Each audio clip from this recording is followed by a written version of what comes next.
Hello and welcome. Now we are going to take a look at how we can use Google search terms in order to find different views of the same information and yet access the database in different ways to get different points of view and in some cases more limited information and in some cases more detailed information. So traditionally, if we had a search term such as dog training, we would scroll down through the local results and we'd see at least 10 results that we could use. Now, Google Advanced Search allows us to use different operators and different terms so that we would be able to use the very same words, dog training, yet find different information. So in this particular case, we would take some of the operators like quotations, and we would find that the search would be absolutely different, even in local results.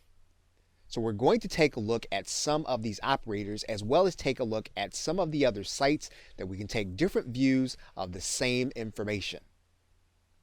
Okay, so with that, thanks, and I will see you in the next video.